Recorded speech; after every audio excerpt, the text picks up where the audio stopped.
வணக்கம். சேஷாத்ரி, உங்களோட labour law advisor, corporate trainer, past trainer, past IC member. POSH act 2013, அதாவது பணியிடத்தில் பாலியல் துன்புறுத்தல்களை தடுப்பதற்காக வந்த சட்டம் 2013 வந்தது. இந்த சட்டம் கிட்டத்தட்ட 12 வருடங்கள் கடந்து விட்டது. இதற்கான இந்த பின்னாடி நடந்த இந்த பேக்ரவுண்ட்லாம் எல்லாருக்கும் தெரிஞ்சதுதான். இருந்தாலும் எல்லா நிறுவனங்களிலும் இந்த சட்டமானது அமல்படுத்தப்பட்டு அதை பின்பற்றப்படுகிறதா அப்படின்றது ஒரு பெரிய கேள்விக்குறியாதான் இருக்கு. சென்ற ஆண்டு 2024 பலவித ஜட்ஜ்மெண்ட்டுகளை அந்த உயர் நீதிமன்றமாக இருக்கட்டும், உச்ச நீதிமன்றமாக இருக்கட்டும், அவர்கள் சொன்ன அந்த தீர்ப்புல பாத்தீங்கன்னா அரசாங்கத்தையும் தொழில் முனைவோர், அதாவது நிறுவனங்களை நடத்தக்கூடிய எல்லாரையும் சாடி இருந்தாங்க. உடனே இம்ப்ளிமெண்ட் பண்ணுங்க, இதை பண்ணாம ஏன் இருக்கீங்க இன்னும் அப்படின்னு நிறையவே கேட்டிருந்தாங்க. ஏன்னா இந்த சட்டத்தை அமல்படுத்தி இருந்தா ஒண்ணு அந்த குற்றங்கள் குறைஞ்சிருக்கும், அவேர்னஸ் அவங்களுக்கு உண்டான அந்த இதெல்லாம் பண்ணக்கூடாது அப்படிங்கிற அந்த அவேர்னஸ், பண்ணா தண்டனை கிடைக்கும் அப்படிங்கிற அந்த அவேர்னஸ் ஸ்ப்ரெட் ஆயிரும். அதெல்லாம் எதுவுமே இல்லை.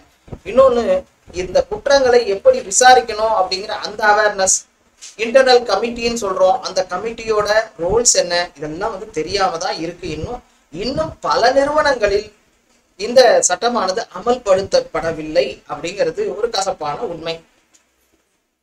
இப்போ ரீசெண்டா பாத்தீங்கன்னா அந்த ஜட்ஜ்மெண்ட்டுக்கெல்லாம் வந்ததுக்கு அப்புறம் பலவித மாநிலங்கள் அந்த மத்திய அரசாங்கமும் நடவடிக்கை எடுத்திருக்காங்க.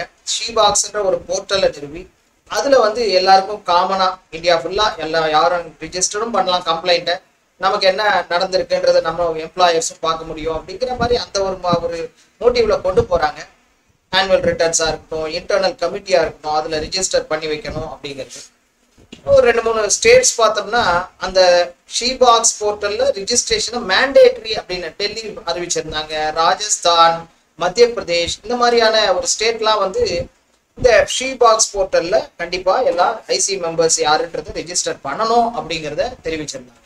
இந்த சமயத்துல தான் தமிழ்நாடு அரசு போன மாசம், அதாவது ஜூன் மாசத்துல ஒரு ஜிஓ கவர்மெண்ட் ஆர்டர் கொடுத்திருந்தா. என்னன்னா எஸ்ஓபி, நிலையான செயல்பாட்டு நடைமுறை, ஸ்டாண்டர்ட் ஆப்ரேட்டிங் ப்ரொசீஜர். அப்படி அது எதற்காகனா இந்த பாஷ் ஆக்டை இம்ப்ளிமெண்ட் பண்றதுல என்ன ஸ்டாண்டர்ட் ஆப்ரேட்டிங் ப்ரொசீஜர்ஸ் ஃபாலோ பண்ணணும் அப்படிங்கிறத கொடுத்துருந்தாங்க. அதை பத்தின ஒரு வீடியோ தான் இந்த வீடியோ.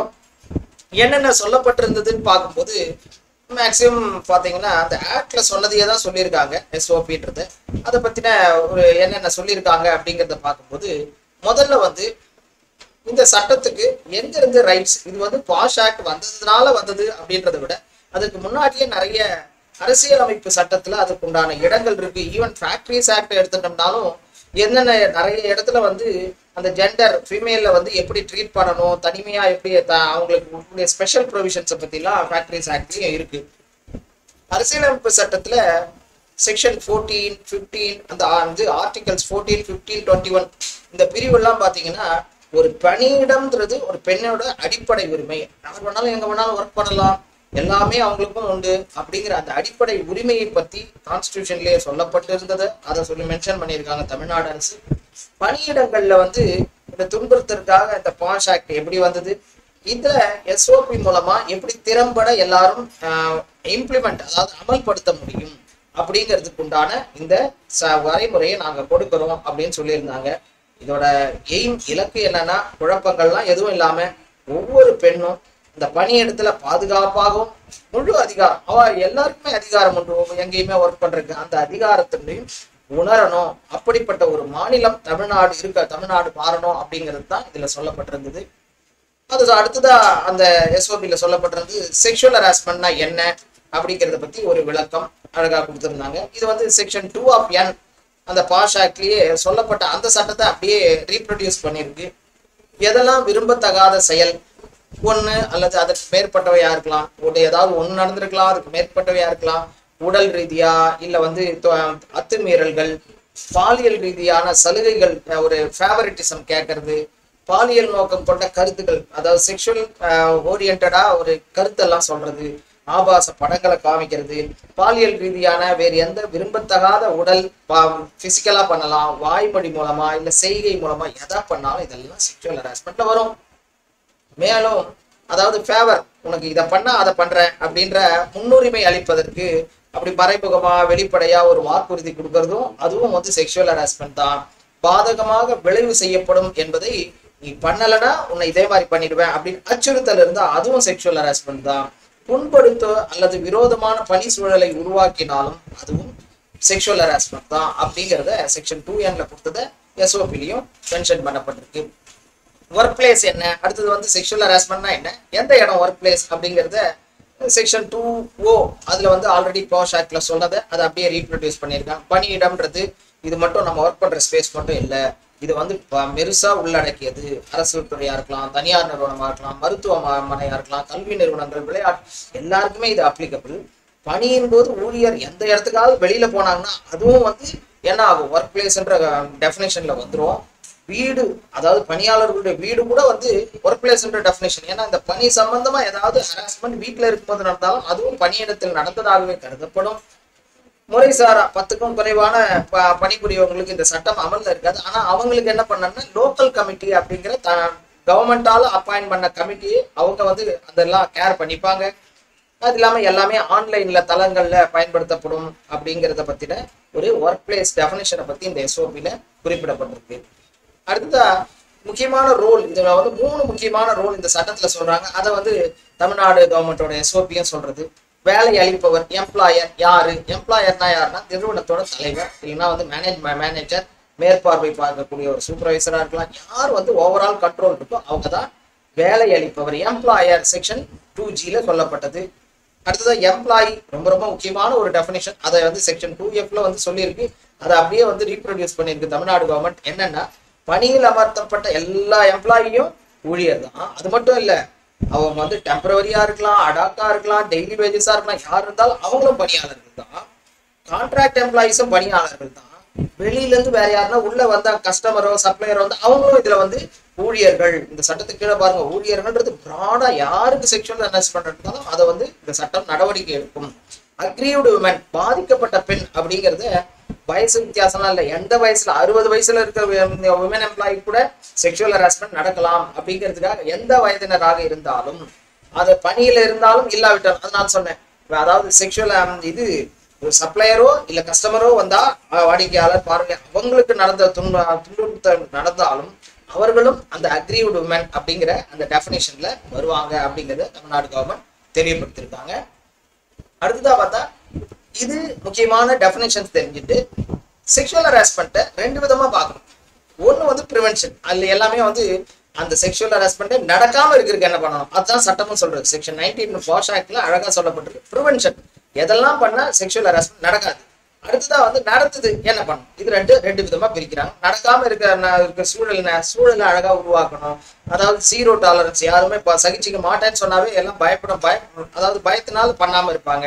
அதுக்குண்டான ப்ரொவிஷன், இதே மாதிரி நடந்தா இப்படிலாம் நான் வந்து ஐசி இன்டர்னல் கமிட்டி வச்சிருக்கேன். அது இல்லாம அவேர்னஸ் எல்லாருக்கும் கொடுத்துருக்கேன்.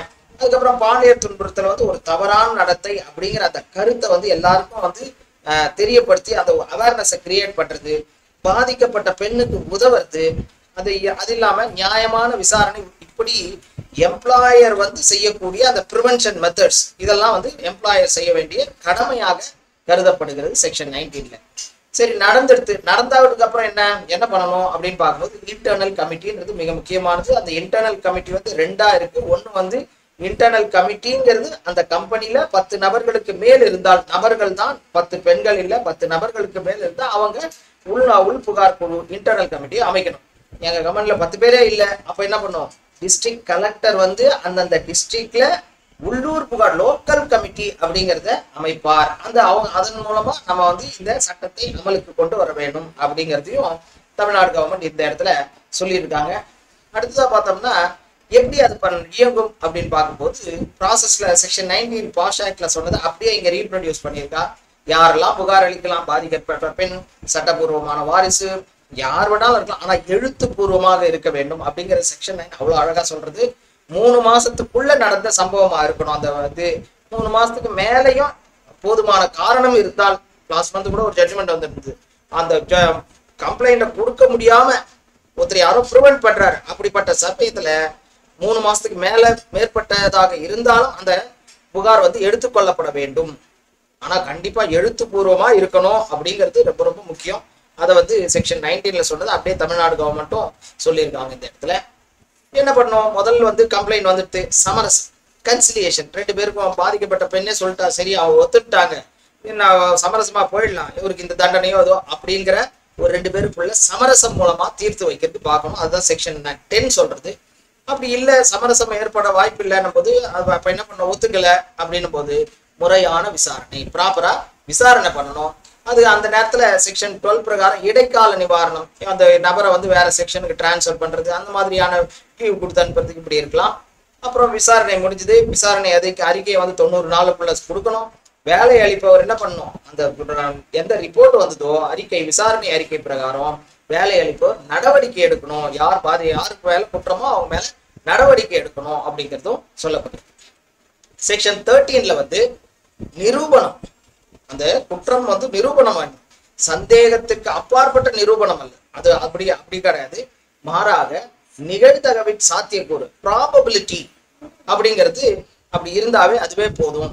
சராசரி பெண்ணோட ஒரு கண்ணாட்டம் சோதனைன்றது, ஒரு சராசரி பெண் அந்த செயலை எப்படி பார்ப்பார்ன்றதான் முக்கியமே ஒழிய இவர் எந்த இன்டென்ஷன்ல அந்த வார்த்தையை சொன்னார், எந்த நோக்கத்துல சொன்னார்ன்றது முக்கியம் இல்லை. ஒரு சராசரியா ஒரு பெண் அது எப்படி வந்து பார்ப்பாங்கன்றது தான் முக்கியம்.